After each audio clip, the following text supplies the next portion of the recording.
Now let me give you a list of the more important things over which you will have to exercise self-discipline before you can embrace and use the great master key to riches. 1, you will have to gain mastery over your tongue by acquiring the habit of thinking first and then speaking after you are sure that what you say will benefit you and not injure others. A loose tongue often is one's greatest liability. 2, you will have to exercise self-discipline in mastering the common tendency to strike back at those at whom you have a cause, real or imaginary, for a grievance. You must remember that everything you do to or for another, you do to or for yourself, because your every thought and every act which benefits or injures another person comes back to you in kind, greatly multiplied. So if you feel that you must slander another person, do not speak it, but write it.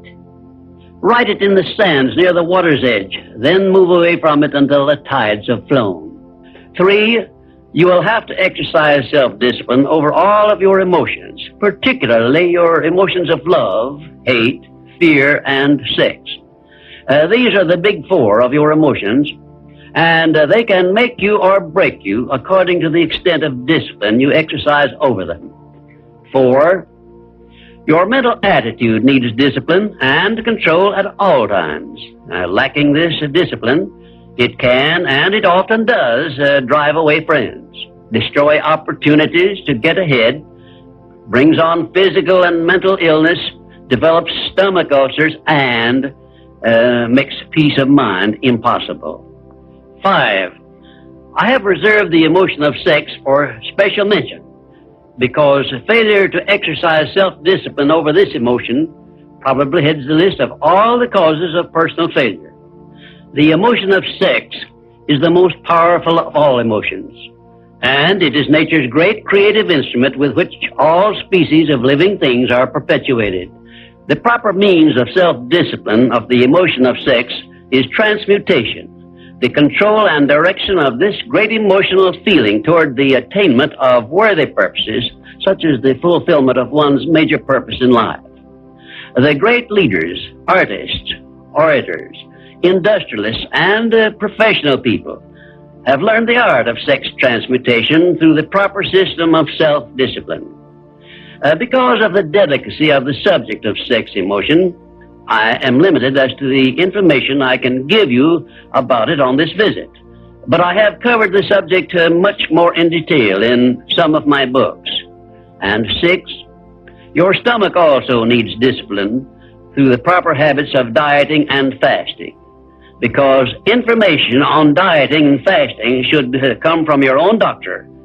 I will not go into details concerning them, except to call your attention to the need for knowledge on this subject.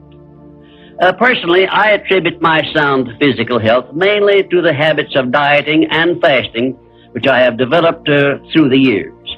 And 7, you will need to exercise self-discipline in relation to religion and politics, because our country, which is the most acceptable form of society civilization has yet produced, is made up of people of varying beliefs in connection with both of these subjects.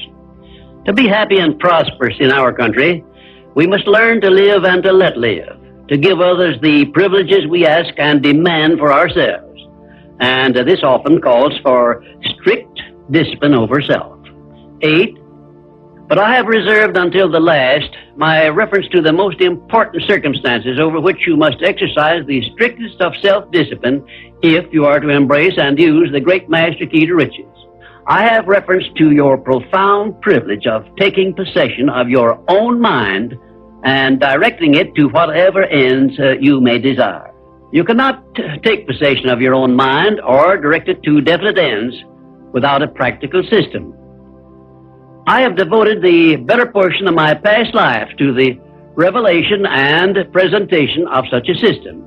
And I know that this system works because it has been successfully used by many millions of people throughout the world. The system is not only practical and workable, but it is so simple that anyone who is ready for it may master it and use it successfully. Its use does not call for a genius nor a great amount of formal education.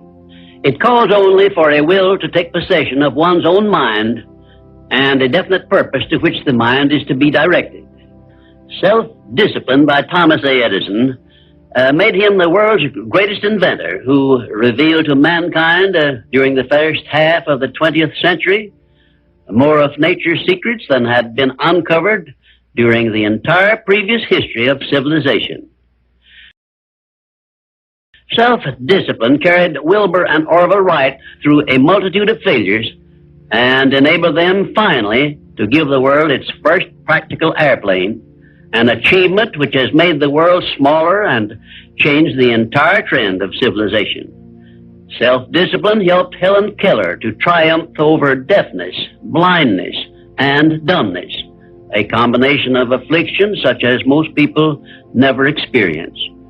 Self-discipline helped me to carry on through years of heart-aching discouragement and defeat and give the world the first practical philosophy of success based on the know-how gained by hundreds of men and women who spent a lifetime by the trial and error method in discovery of the principles which lead to personal success.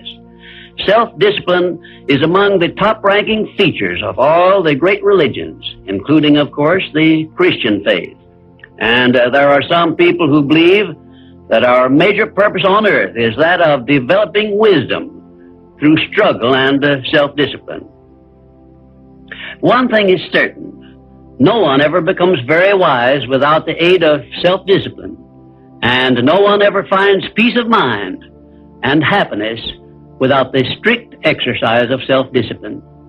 Self-discipline is the only means of transmuting sorrow into faith. It is the only means by which we may transmute hatred of others into the milder emotion of sympathy for them. It is the only means by which we may reveal and profit by the seed of an equivalent benefit which comes with every adversity and every defeat. It is the only means by which we may shut out of our minds the deadly effects of past experiences of suffering and unpleasantness. And it is the means by which we may discover that other self we carry around with us, that self which has great capacity for belief and does not become influenced by failure and defeat. Self-discipline can give us freedom from the fear of death, the most difficult to master of all of our fears. It can free us from the disease of hypochondria, the fear of imaginary illness with which so many people suffer and sometimes die. Self-discipline is the means by which we may think our own thoughts, live our own lives as we wish to live them, and remain forever free from the evils of fears and limitations which we have inherited from the dark ages before the dawn of civilization.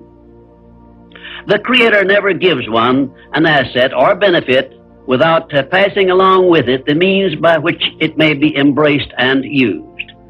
Self-discipline, therefore, is the means by which the Creator provided us with a method of embracing and using the only thing over which we have unchallengeable control, the power of our own thoughts. And now, until our next visit, may I remind you that the habit of taking the line of least resistance makes all rivers and some men crooked.